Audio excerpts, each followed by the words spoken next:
Wonderful, good morning. It's the first time for me here being on this stage. I've been on the other stages before, but I'm very happy to be here. I'm very happy that you are here for the panel on new work.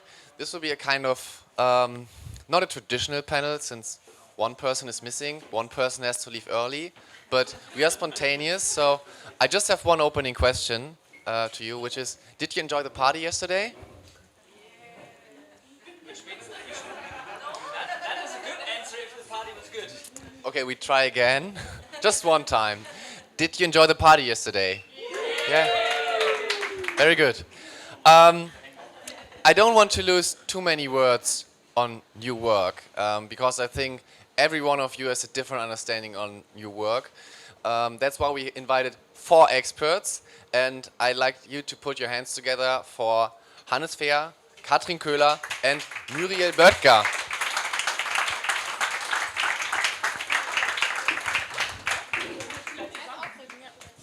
Wolfgang, you are not here, are you? Okay. Feng Shui-mäßig. Kommt da noch jemand? Oder? Yeah, hopefully. Okay. Ist das vom Feng Shui her? Ist das so? Okay, can we start then? First problem solved. Yeah. Or shall we also cover the windows with mirrors? No, it's fine. No. We had the same problem yesterday with the discussion on AI. There were 5 people in 6 chairs. It was really difficult, but we solved it. So now we talk about new work. I think you're all well-known experts. You had your own talks here, but nevertheless, I would like you to briefly introduce yourself, what you're doing, and especially why you are sitting here on new work. Hi, Hannes. I work in B2B lead generation. I have my own agency, founded several companies. Why am I sitting here? Because you often, as an entrepreneur, you often face problems that you have to solve or things that you have to build, and you're on your own. And for that you need tools to work efficient, to work fast, and to build reliable structures without much money, without much time. And I went through that a few times, and this is, I think, the reason why I was invited, Pauli. Thank you. Kathrin Koehler, I work as a digital coach. I often deal with leaders in the world or managers that thrive to become the leader in the digital leadership about transparent communication and how to position themselves, how to walk the path in the carbon communication and the digital communication. So I work as a consultant as well, and there I saw some cool examples for new work in communication. Then I think we will talk about that. Yeah. Before you start speaking, maybe a short applause for Wolfgang. You're just doing the introduction, so you missed nothing.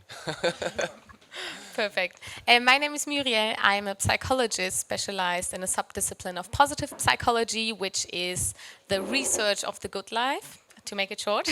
And I do coachings and workshops and keynotes to improve the quality of life and to improve the quality of working together in companies. So Wolfgang, quite briefly, why are you sitting here on this panel about new work? So what I'm doing is a question?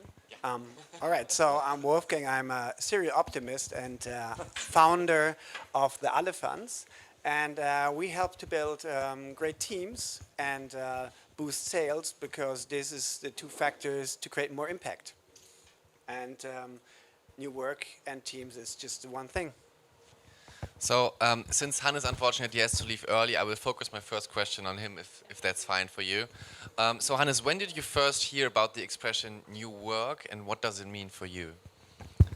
I think I heard about it 2 years ago. But for me, it was more a buzzword, because work is permanently new. Yeah, I mean there are new tools every week now, and it's more like the most difficult question is like, what is relevant for me, and what should I use, and how should I use it, and how should I connect all the tools? So for me, yeah, new work is always new, and I always look for opportunities how to improve my work, and I do that since, I don't know, since the beginning. Since I started working from 10 years. The good thing is that today we have a lot more powerful cloud-based tools, and yeah, it's a whole new universe that turned up in the last 2-3 years, and maybe this is why, because the keyword came up, because the tools went so much more powerful, and also more people used it, so you had a critical mass effect. Let's say many people started using Slack. If you're the only one using Slack, then you have a problem. But if you meet a new team and 4 or 5 are using Slack, then it's easy to start. How do you try to make sure that your companies, and you're a serial entrepreneur, that your companies always develop their working culture? That's not one of my core strengths, yeah, to be honest. I'm good at setting up structures and automate things. I think there are two main, or for me there are two main difficulties. The first one is keep the standards. Yeah, it's easy to say, okay, we're doing the stand-ups, we're doing it in that way, we're doing that with Trello, and then suddenly, you know, your daily work comes in, you're under time pressure, you have deadlines, and suddenly you're not going through Trello that detailed anymore. You're facing it grows, you don't have time to clean it up, so suddenly you can't discuss it all, and then, you know, it starts. I'm a very tidy person on my computer. I'm a very untidy person in my real life, and it gets on my nerves when my computer gets untidy, and it's very hard to fight that. Yeah. You said you started working 10 years ago, I think. 20, yeah. But 20 years. Yeah. How is your current work routine and your current work environment different than, let's say, 10 years ago? No one said it would be easy here. Yeah. I'm still using email. Okay. That's probably, so it's like what is the same is more the question, yeah? What is the same or what's different? Yeah, because there's so much different that it's probably easier to say what's the same. Yeah. So 20 years ago, a stand-up is like what is a stand-up? Yeah. Yeah. The cloud. Yeah. That's the main difference, and all the consequences that comes with it. Maybe to the question before, there were two things that I find difficult. One thing is keeping the standards. Second is connecting the dots. If you have 4 or 5 tools that all have a good purpose, but they're all silos, yeah, and that's not helpful. And something I was very happy when I discovered is a tool called Zapier that uses APIs, and you can connect all tools with API and push information from one part to the other. For example, if you have a Trello thing done, you can push it in Slack, and that's a very valuable tool to build your network and connect the dots. I can only recommend looking at that. I work in marketing automation. I haven't talked to a developer for 2 years since I know Zapier. Okay, that's very interesting. Last question, since you have to leave. You said that 2 years ago you heard the expression "new work" for the first time and thought it was a buzzword. Do you still think it's a buzzword? Do you think it's a real trend or something more behind it? Because that's the overall question of our discussion. How do you define trend? A trend comes, a trend goes. It's like internet. Is internet a trend? No, it'll accompany us. It's just there, and it's not new. It's work, and there are. Yeah, I think new work is a buzzword that consultants use as what am I trying to do? But the daily job of the companies is to improve efficiency in working. Yeah. Well, thank you very much, Hannes. Thank you. Except you redecided and still want to be here, then otherwise I would say thank you very much and give a warm applause for Hannes. So, So, thank you. Sorry, I founded a company last week, and I have so many things to do at the moment that...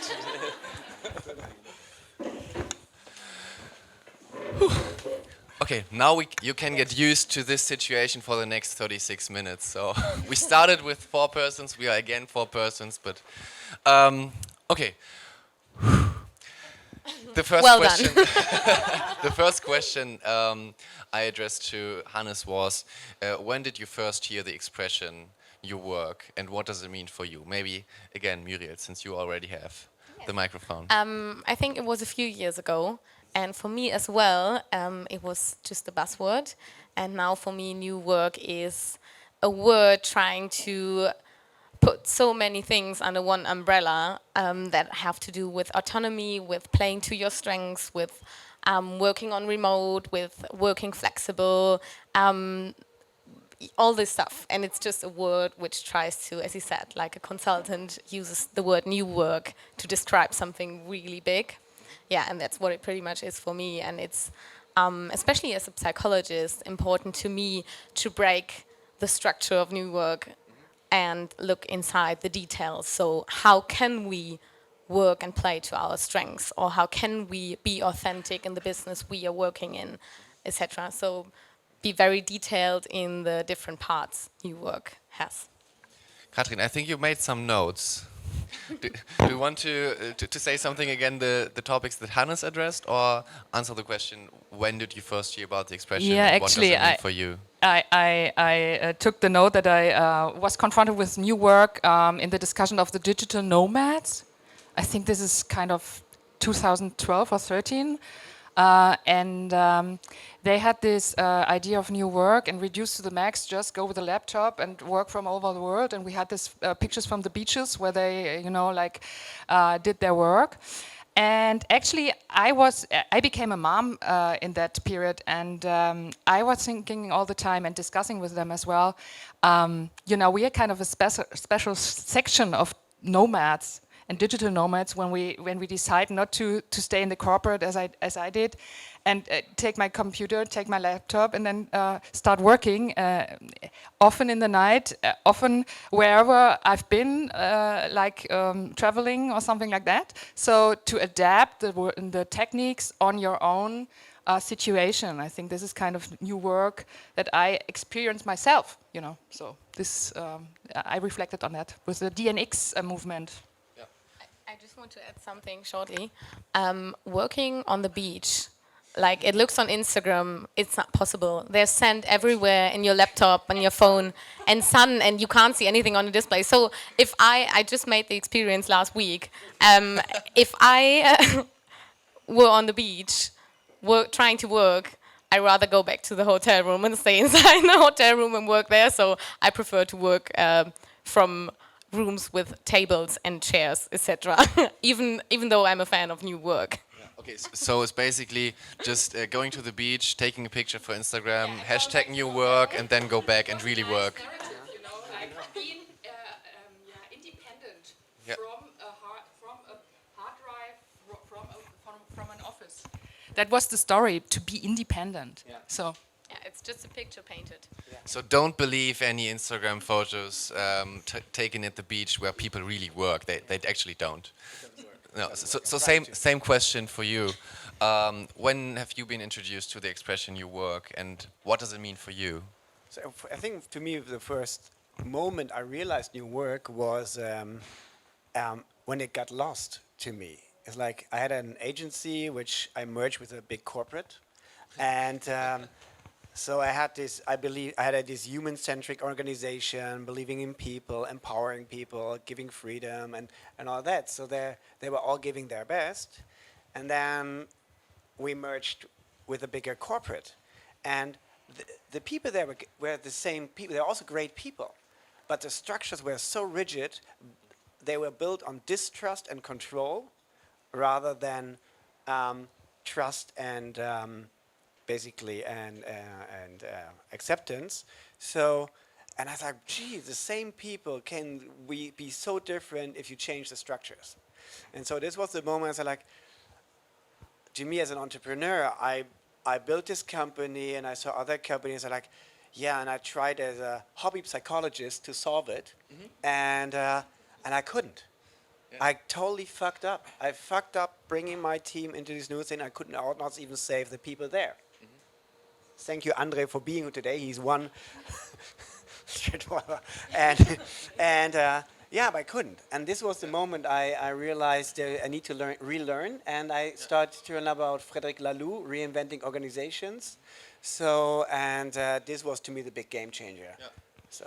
Okay, I just tried to briefly summarize because Hannes had the position that it was quite based on tools, so Trello, Slack, and so on. Now you had the perspective that it's basically about solving work problems wherever you are, whenever you want to, with each device you want to, and it's like it feels good as long as you have it, but if you lose it, it feels like it is disturbing in your work life. That's what I. So then, honest question, hand to your heart. Who of you thinks that he or she is currently working in a new work-inspired environment? Okay, I would assume it's like 30%. Okay, because of the turbulence at the start, I missed one point. And I know we have some monitors here, we have 4 faces sitting in front of you, but just briefly take a look at this monitor. That's where Helena is doing a graphical recording. Thank you for that, Helena. And no pressure. Good. So I think, Kathrin, you raised your hand when I asked the question, who of you works in a new work-inspired environment? And how do you feel it? And are there some points in time where you miss the new work feeling in your work life? The missing, actually, I have to think about, but the new work environment is that I work as a freelance. I would be work on my own, but actually I choose to go in a collaborational setting, in a coaching team or community where we share office, we share coaching rooms, we share conference rooms, and actually work on a collaborative room.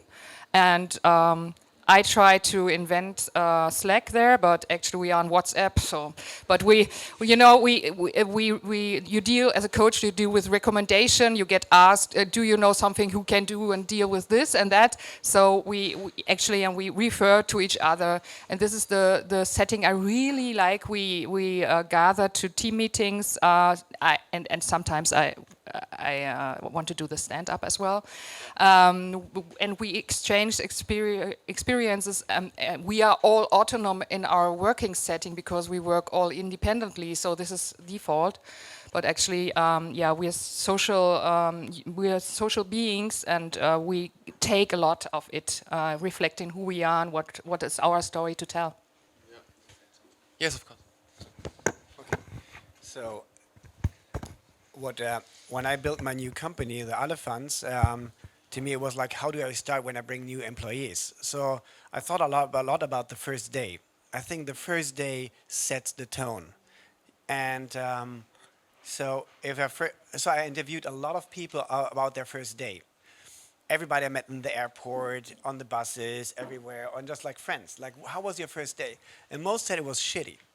Basically, I came in. They said they opened door. They were really nice, and then they brought me in a room. Computer wasn't working. They didn't show me around, and I had nothing to do. And I don't know. Gee, like I worked so hard to get this job, and now that. And I thought, like, how much energy when I take someone who's so excited to get on this new job, and then there's this crash. How much energy I need to rebuild it? The first distrust. And so I was like, oh, when Isabel starts, I want to make it right. So I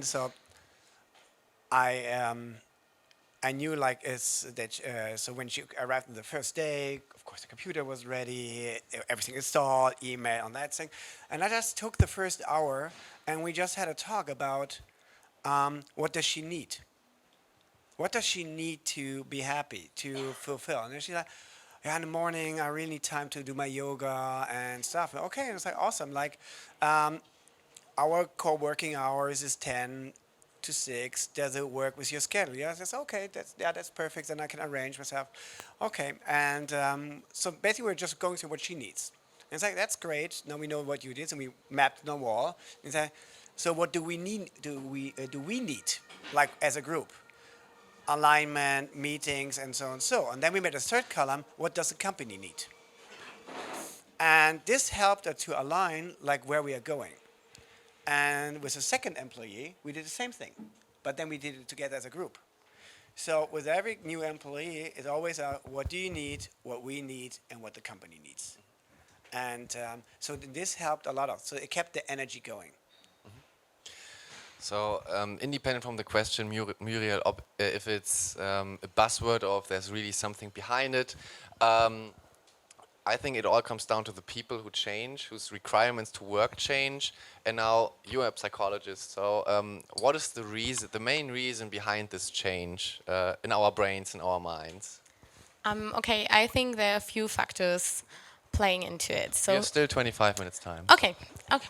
Well, so first of all, it was never that easy to get knowledge. So knowledge is raising, so people know a lot and they want to implement it. Second of all, people want more autonomy. They want more freedom to choose what to do next. Freedom in their schedule. Free, as you said, like I want to do my yoga in the morning. You need this freedom in the schedule. Also, you need freedom to choose your tasks. Then demographical changes, like the generation of mine is going to be older, and I think we're going to work longer because we are not going to find a job and stay in it for like 40 years. I think it will change more. So a few factors, and from a psychological perspective, we need to react on that with giving self-efficacy, that a person is really feeling that the autonomy and the freedom the person has is having an impact. So everybody's talking about impact all the time. I know it's a buzzword too, but it really is about we need to feel that the work we do and the task we have on our daily schedule have an impact on what the company or what the my freelance business, what we are really working on, and we need to have an impact on that. So, yeah, and one last thing from a psychological perspective is that we have this meaning, which also plays to the impact. People need to feel that what they do have meaning, so we are not machines working in industrial time. We all want to apply the knowledge we now have and we now easily can access. So we need to have the feeling that our knowledge has an impact and our work is meaningful. I think Kathrin again made some notes. Before I have another question on that, yeah. Yeah, actually, then reality sets in. I think this is you're talking about your generation, and then I see in my corporate experiences, like the older leaders. Who actually, I don't know the English word for Arbeitsverdichtung, like put many work in the hours and expect a lot, you know, like get most out of it in the old-fashioned way, and then the new generation comes in and wants this to feel the impact and the self-esteem and to be acknowledged in the Maslow kind of pyramid at the top. And I see lots of young people leaving corporates because they are not seen, because they are not valued with their opinion. They're coming in, want to collaborate in the modern way, and then there's still this command and control kind of management topic in the bigger corporates, as you said, when you sold your company. So I think the new work discussion is so important and interesting because there are clashes of cultures right now happening. So, and I talk to the younger 10, 20 years younger than me, and they say, well, you know, I leave. I have lots of opportunities, and I just leave it. And sometimes I think it would be better if they fight for it. To know, like, to change the system from the inner perspective, but they're free to go. They choose autonomy, and they're just searching for a new job where they can have that impact. But in the reality, actually, I see lots of energy flowing away because of that clash of cultures. Yeah, Muriel, I just wanted to ask on the generation topic. So do you think it's a kind of generation topic? So the younger generation is striving, longing for the whole new work trend, and the older generation is trying to conserve the current work environment? I think that's very complex, and I sign what you just said. It's a clash of two cultures, of two generations. But I also see generations or parts of generations working together, so that if a younger person goes to a businessman from the corporate world telling them, I want more autonomy, that I see that the younger generation can influence the older people, but the people working for a longer time in the corporate world are afraid from time to time. And I understand it. If I would have built up a company over 10, 20, 30 years. And then a new generation comes and says, we need to change the whole work structure. I'm afraid because I don't want to lose what I just built up. So we need to find a way of good and clear communication with rules that are supporting autonomy, but still supporting the corporate world. Because what will happen if all the big companies we have just break down because they won't find any talents? So I think we need to change. So I think the younger generation needs from time to time to step back from the impact and first of all say, okay, I will learn. I will go to a big company. I will enter the corporate world, and I am happy to learn something because then I can understand what maybe people working in the corporate world for a longer time and have built a big business mean by I don't want to lose that. And the other generation needs to go a step into the direction of the younger people, understanding why there's a need for autonomy, why there's a need for change, and why the generations now coming are asking for it or demanding for it so heavily. Yeah. So Wolfgang, they both say we have to change the corporates from the inside if we feel that they are not that innovative, that they don't have new work principles. Have you tried this in the merger you just described, or have you just given up and say, okay, I'm out of this? Okay, I tried, and I got kicked out for that. You got kicked out. Yeah. It's not that you said I leave. Yeah, they said yeah, please leave. Yeah, no, they made you no, leave. Yeah, they said basically you asking too many questions. You want to change too much because I wanted to become during the time something like chief cultural officer or so, and just somewhere where they were not afraid and I could change a lot, and yeah. I could do the office redesign, and after that they said, don't go beyond that. But on the other hand, I see a lot of other bigger corporates, Airbus, for example. I think they do a really great job. When I see from the outside, is they flipped the power pyramid from the CEO on top and the employees on bottom. They flipped it so the teams are on top and every manager goes below. And from a management who makes decision, they need to become a mentor. And interesting is, if you would become, before you have been my manager, you make decisions, and now you're my mentor. If I ask you, you have to deliver value. So the managers are really stressed. They are all learning now. Shit, what do these young people want? So they can answer these questions to be valuable again. And I think it's a great way to mix experience with learning and to build a new way of organization. So that shows that there needs to be a willing for good communication and for openness to understand the perspective of the other person. And it doesn't matter in which direction, but it's important that we have a sense of openness, understanding to make this change going on. Because otherwise, it's really just what you said, culture clashing against each other. But do you think that there is still hope for a company where you get kicked out when you want to change something? Oh, it's difficult. I think they need to learn, otherwise they won't make it in the future. I think it is because of they don't see the long term. They just see, okay, for now it costs us a lot of money and resources, and they don't see or can't, maybe they see but can't believe the long term benefits of it. You must not forget the argument, it worked for 30 years, why should I change something? And that's very difficult. So it's a huge mindset task for all the people working or want to work with new work and working in a corporate world, definitely. Kathrin, I suppose that you have many insights into different types of corporates. From your perspective, what has been the most beautiful experience, and maybe what has been the most frustrating experience on this one? You can choose with which one you want to start. Yeah, actually the most impressive experience that I have is didn't yet become reality, but actually sorry for that, but They already built a slide deck and it was approved. yeah, actually that was kind of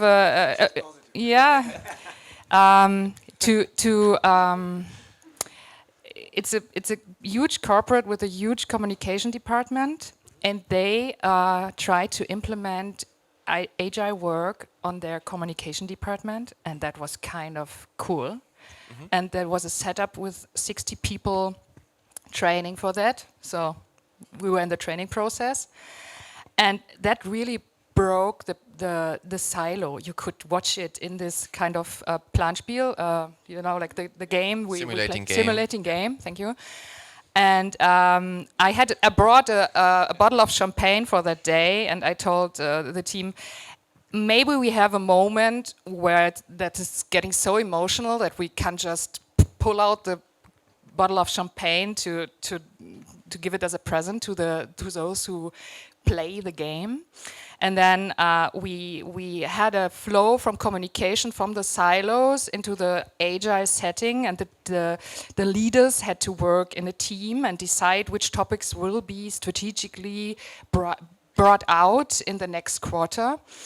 And the agile team started working, and one guy stood there and asked at the end of the simulation game, "So when can we start this?" And then I said, "Yes, come on." I gave the bottle of champagne because they're in this game experienced that there was kind of the agile system and the working together just functioned, And then it was the corporate thing that managing set in, and the leader was a little bit too courageous, and he had to go. So But now it was we not are Wolfgang. no, but Okay. actually we didn't lose hope that the next leader, after his 100 or 200 days coming in, maybe reflects this kind of agile work and communication. That was very a cool, impressive experience on your work. Yeah. Wolfgang, you just gave your talk about the co-founder dilemma before. So deciding real quick if you want to work with people or not work with people, to summarize it. And what advice would you give young people here who are maybe in a corporate, not sure if they can change something or not, to take a decision really fast and not work there for 5 years, for 10 years without changing anything? So this were 3 questions. So what is your question? The question is, which advice would you give young people who are sitting here, not sure if they can change something in the corporate or not, to be sure really fast? I'm not so much a corporate expert, actually. I'm more from the entrepreneurial world. So, and the question is, Maybe I can rephrase it. Yes. In the merger you described, I suppose you had the chance to just watch it, to work in this environment, not being yourself. Yeah. How did you then? How and why did you then decide to just try it, to set everything on one card, and decide if I want to work here or if I leave now, which is not an easy decision. Because the people mattered. I mean, I had my team at the responsibility. I brought them here. I was responsible then for my 40 and then the new other 40, so for 80 people. And I saw the potential. So and I saw the unhappy faces. So there was no question of not doing it. And I really learned the power play and how you play stakeholders and that. It's House of Cards.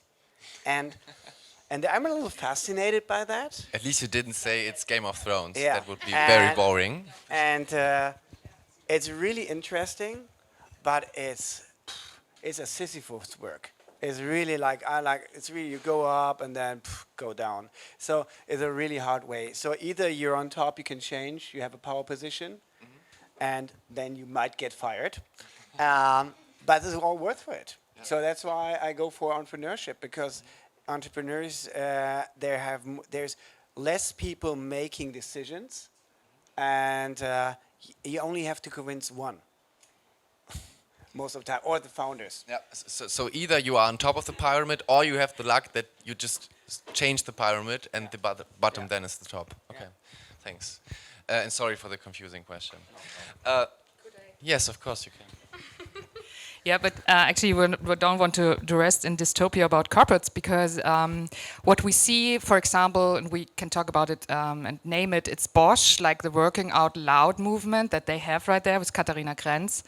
And it's like a grassroots movement that she and her peers started. And this is kind of really new work, because they're collaborating above in their teams, then next step globally at Bosch, and next step then with Daimler or other corporates together.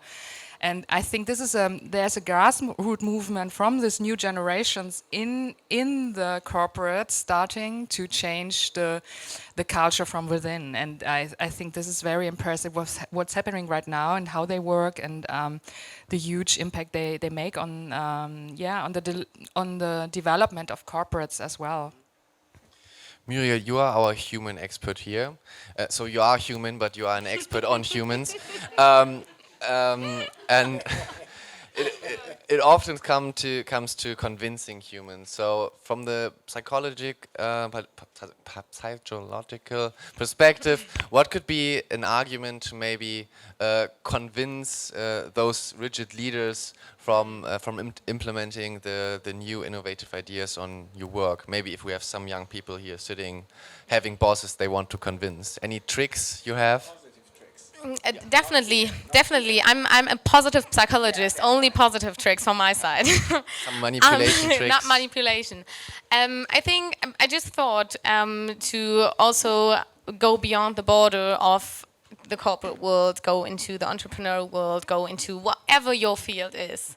There are two very, very important things. The one is authenticity, and I don't mean authenticity as a buzzword, but really taking time to reflect yourself, get to know who you are, what you need, and what you can deliver, what is your worth you bring into the work you do. And the second thing is appreciation. Just try to communicate with appreciation. So not go to your boss and say, I'm 40 years younger than you, but I know it better, let's do it that way. Go to him and tell, I know you've been doing this for 40 years like this, and I appreciate what you have reached during that time, and I appreciate how you did that. In my opinion, I see that the world is changing at the moment, and might we talk about this and that? Yes. It's appreciation and authenticity. Nothing else will work, not in the long term. Maybe short term, but not in the long term. When you are not playing to your strengths, and when you're trying to reach something that is not your real, like your real wish for the company, and what you really think plays to your strengths, then it won't work in the long term. Yeah. Kathrin, let's try to generalize things. Is there any new work principle, any tool, or any idea which could fit to any company in the world? So let's say, for example, home office should be allowed everywhere, or every team should use Slack. Is there anything like that?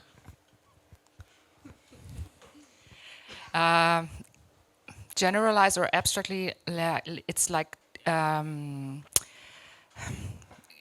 go for trust and give autonomy, and don't give expect trust to give trust back, but just give trust in those you work with as a leader or as a staff member. And the transparent way of working, and I don't care if it's Trello, Slack, or Teams, Yammer. Or WhatsApp? Yeah, doesn't matter. But tools are helping, but it's autonomy, transparency. I have my problems with authenticity,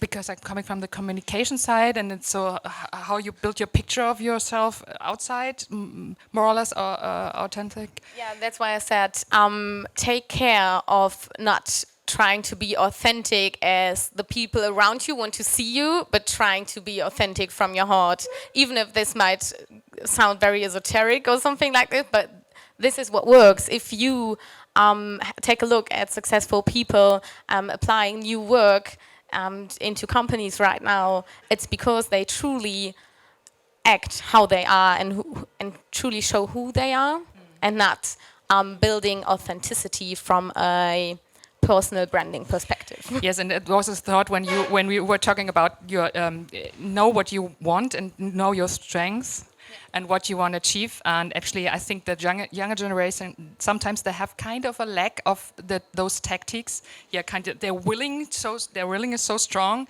and they don't give those appreciations. So this is often the clash of the generations that we see. And you asked about the transparency, autonomy. I'm tight. Autonomy, thank you. And even accept that as a leader, this is a new discussion coming from new work about new leadership. Yeah.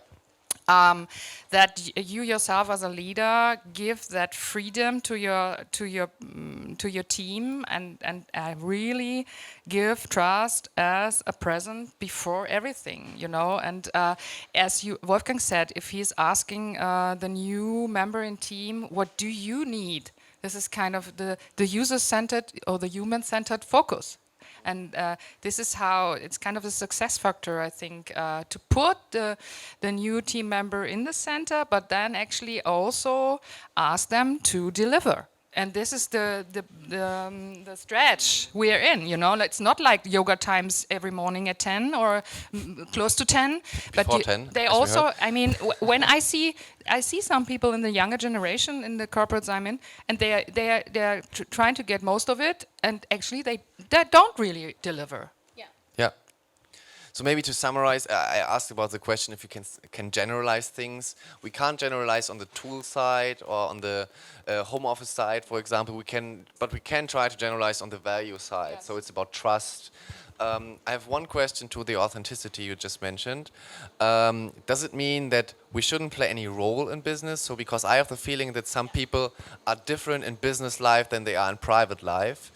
Does authenticity in business life mean we should be the same person all the time? Yeah, but we should use filters. As Nora yesterday said within her talk, I don't know who attended it, but she says, share how you feel, but use a filter. So take your time to reflect on what is now worthy to share, what is now helpful. So try to have a focus, an optimistic focus into the future. So if I share my feelings right now, does that help? Or is it just being impulsive or blocking the going forward process? So it's really important. And it sounds so easy, like be authentic, but it takes time. And I think that is the point, what you meant, and what the younger generation now needs to learn. It's not being authentic just by, okay, I do yoga, I'm authentic. Yeah, okay, maybe yoga will help you to find your inner strengths and be authentic, but it will take time. You need to take time to reflect yourself, and you need to deliver, and you need to give something to people, because maybe when you work with them together, they will hold you the mirror in front of your face, and you will see, oh, that's who I really am, and that's what I really can add as value to this work, wherever this may be. Kathrin, as I asked the question, if we have to be the same person in private life as in business life, you just shook your head. Did you want to stress the same point as Muriel did, or do you want to add something? Yeah, actually, I think as a private human, you have many facets. Like in a new work thinking, there's a huge overlap between your business kind of image and your personal kind of image. But sometimes you should rethink the facets that you're living, if it's all necessary to show it, like to show up. And in collaborating or communicating, you choose which facets really bring something to the table, you know, and you decide in a self-driven or in an autonomous way how to show up. And the authenticity is like knowing yourself and deciding what to show and what to hide, really. And I emphasize on that because you just get lost in the actual discussion.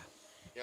And you will, one last sentence, and you will be the person that will do anything but not the things you are really good at, Yeah. because you are not showing what you really can. Yeah. So be yourself at work, but reflect on what is important to your work, of your personality. Wolfgang, we painted a very positive picture now. So can I challenge? And we have 1.5 minutes left. So, are there any disadvantages of this working environment, or is it just fancy, positive? Okay, I'll being honest. There is also a downside because, or let's say the downside. As a leader, or me as an entrepreneur, it's really challenging to handle all that. So I gave Isabel all this space and all my other employees And we became so human-centric, we didn't care anymore about our clients. And got really frustrated because I couldn't turn it back. So and I was like, I started back the discussion. So I started talking too much about the person, or getting too human-centric, and now the value got lost. And it really helped me realizing to find that balance between, yes, this is work. What is the value you want to create? Why are we here? Why are we doing this work? Who are we helping? That is it meaningful for you? Do you have a clear role? Do you understand it? Is this your business, or do you want to work somewhere else? There's enough work out in the world. So it's being more clear about where we want to go, and then combining that, who are you, and that. And that's, I really, this helped me also rethinking the whole thing. And so I'm better off now. Okay. So we're getting more work done. That's very good. So I think that time is over. Maybe if we have some questions from the audience, you can give your perspective on downsides. I don't want to exclude you on this discussion. As usual, I had about 100 questions. We talked about 10, so but better than the other way around. After the first 48 minutes, please put your hands together for this fantastic panel.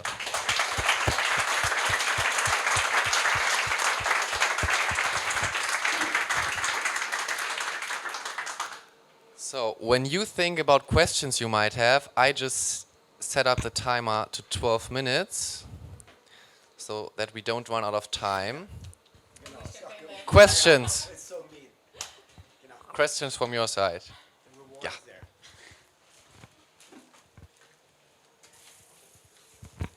Thank you to all of you. It was very interesting. I have a question for Wolfgang. He mentioned that if he has a new employee, he asks 3 questions. What do you need? What do we need? And what does the company need? And for me, I'm not clear on the distinction between we and the company. Does we mean like the colleagues to this new person? And yeah, so what's the distinction between we and the company? Yeah, we is what we need as a team to thrive. Like, what do we need culture-wise? What kind of events, or shared time, or we need more private time? And like, what is it? Where do we connect? How do we create this belonging? So so it's really about the team, and the company is in the end the work. What do we need to achieve this mission? So.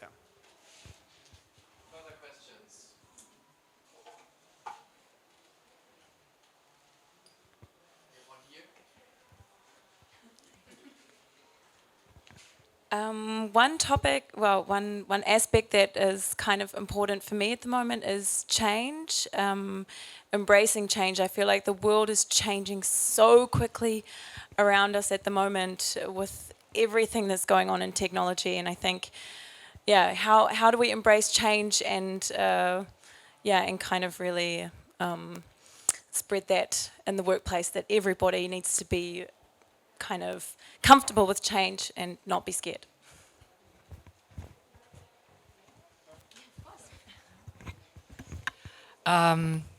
Go into action. I think I have one example from a corporate. They will move their building in this open, redesigned new work surrounding. And they have a working place that's open, and by command and control, the chief said, "Okay, now we are working in an open office. We change places every day. You don't have a fixed place, and we go into that before we move over there. We just do it." And from the younger generation, there was some in his team who were totally against it, from the generation Y and Z. They didn't want to have the free office regime, and so he did it by command and control, and they got into the change, and then he was convincing them by telling them, okay, this will happen over there as well, and let's try it, let's do it. I think the change is the doing in it. You know, like facing it, get over it, and implement it in your daily life. And then they tried it for some weeks now, and they are just totally fine with it. And those who were mostly against that change, because actually people don't want to change, it's so comfort not to change. And those who were totally against it, they embrace it now. So after that, you know, going through that process, but it was by command and control. There was no discussion about it. I think change also needs clear communication. So when you're not communicating about what fears you about that change, or what challenges you, or what makes you happy about that change, nobody can support you by what you're doing. So when we start as a team, as a family, as a group of friends, as partners, to talk about what is it, what am I thinking about this change, then we get further on, because then we can find new ways. So I think this worked, but for this example, I think it is super important to see that humans are different, and you have different types of human beings, and you can't put a pattern for each person on everyone. It doesn't work. There's no pattern in which we fit all in. So it's very, very important to communicate, to make structures where everyone finds his place. We have a third answer to your question. We all love change. We all love change. I think that my answer of thinking about change is, the first thing is to breathe, because it's a huge bubble. Everybody seems to change everything, and it's causing just stress. So the first thing I always do in companies is like, what is working well, where we don't have to change? And actually it's a lot, because the companies, the teams and all, they exist. So it can't be so bad. So what is already good? And then I say, okay, and the things we want to change, let's build prototypes. Let's make small teams who try out things, and then say, oh, we tried it out, and you know what, the new idea really sucks. But maybe someone has an idea to make it better. Yeah, now it's working. And then the fire starts. And then the next team says, oh, we want to try it too. So it's this small steps to make this, no? And it's easier, and it's not causing so much stress. Further questions? So many people in this room. Usually all the people in the back rows ask questions, so here it's different. Okay, so do you think these new work changes will lead to employees being more open to actually work as freelancers? Or do you think that actually those changes will make them more comfortable in their classical employments, and so they will be less likely to make the jump to be a freelancer? So like routines and recharge points are very important within all this change.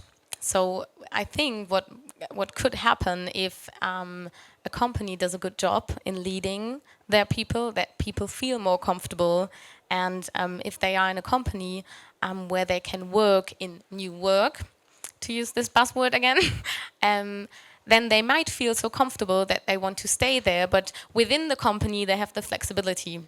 But as I said before, human beings are so different, so there will be other people being, oh yeah, oh my god, I can work on my own, I will be a freelancer. So we have both of them, but we have the people that love routines, and if they have the possibility to work in their routines but have a new work style within this company, that might be very great to build up trust between employee and company.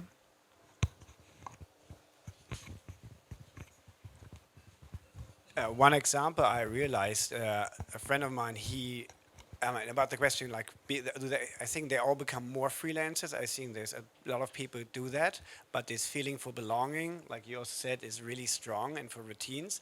And he built his company with no employees. He worked only with, how do you call his company, like Upwork, or like a freelancer platform. But what impressed me, he treated them like his team. So they're all these freelancers. He connected them. He sent him his products. He made even a meeting with them. So finally, getting out of this behind the platform wall, they got connected. So they're running now their business as a remote team, and they feel this strong belonging to a company, and they love it.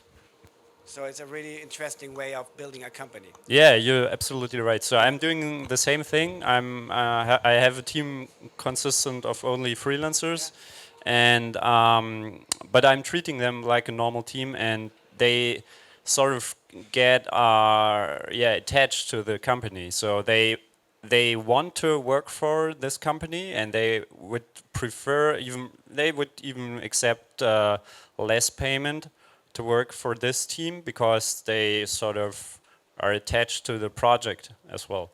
So yeah, it works.